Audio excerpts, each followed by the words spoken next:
জয় জগন্নাথ জয় Jagannath Odisha driver ମହାସଂଘର ସମସ୍ତ ଭାଇମାନଙ୍କୁ ଭାବରେ ଆମର ଭୁବନେଶ୍ୱର ବ୍ଲକ ତରଫରୁ ଯେଉଁ ଆୟୋଜନ କରାଯାଇଛି ଗୋଟେ କାର୍ଯ୍ୟାଳୟ ତିଆରି କରିବା ପାଇଁ ସେଇଥିପାଇଁ ଆମେ ଆସିଥିଲୁ ଆମର ଯେଉଁ କର୍ପୋରେଟର ଭାରତୀ ସିଂ ଶ୍ରୀମତୀ ଭାରତୀ ସିଂ ପାଖକୁ ଆଉ କିଛି ଆଲୋଚନା କଲୁ।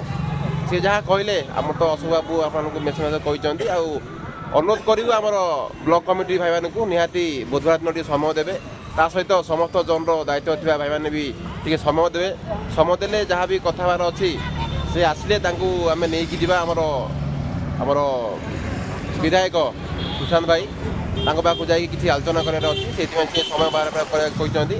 ଆଉ ଦୟାକରି ସମସ୍ତଙ୍କୁ ଅନୁରୋଧ ରହିବ ସମସ୍ତେ ନିହାତି ବୁଧବାର ଦିନ 2 ଘଟିକା ସମୟରେ ଉପସ୍ଥିତ ରହିବେ ହାତୀଶୁଣି ପୀଠରେ। ହାତୀଶୁଣି ପୀଠରେ ରହିଲେ ଆମେ ସମସ୍ତେ ମିଳିମିଶିକି ଜାଗା ମୁଣ୍ଡରେ ଯିବା। ତେଣୁକରି ଯେତେ ଜଲ୍ଦି ହେବ ତ ଆମ ପାଇଁ ଗୋଟେ ଖୁସି ଆଉ ଗୌରବ ହେବ। ତେଣୁକରି ସମସ୍ତଙ୍କର ଗୋଟେ ଦାୟିତ୍ୱ ଅଛି, ସମସ୍ତଙ୍କର କର୍ତ୍ତବ୍ୟ ଅଛି କିଛି ନା କିଛି। ତେଣୁକରି ଆଉ ଡେରି କରନ୍ତୁ ନାହିଁ, ଯେତେ ଜଲ୍ଦି ହେବ ଆମ କାର୍ଯ୍ୟାଳୟ ବା ଅଫିସ୍ ଘର ଯେମିତି ନିର୍ମାଣ ହେବ ଏଇଟା ସମସ୍ତଙ୍କର ଦାୟିତ୍ୱ। ତେଣୁକରି ସମସ୍ତେ ସବୁ ସମୟରେ ଟିକେ ଯୋଗ ଦେବା ପାଇଁ ଚେଷ୍ଟା କରନ୍ତୁ। କାହିଁକିନା ସେ ବି କହିଥିଲେ 2 ଦିନ ପରେ ଯାଇକି କଥା ହେବା ପାଇଁ, କିନ୍ତୁ 2 ଦିନ ହେଇଗଲା କିନ୍ତୁ କଥା ହେଇପାରିଲା ନାହିଁ। ତେଣୁକରି ଆମର ବୁଧବାର ଦିନ ସମୟ ଦେଇଛନ୍ତି, ସମୟ ବାହାର କରି ସମସ୍ତେ ଆସିବା ପାଇଁ ଅନୁରୋଧ। ଜୟ ଜଗନ୍ନାଥ।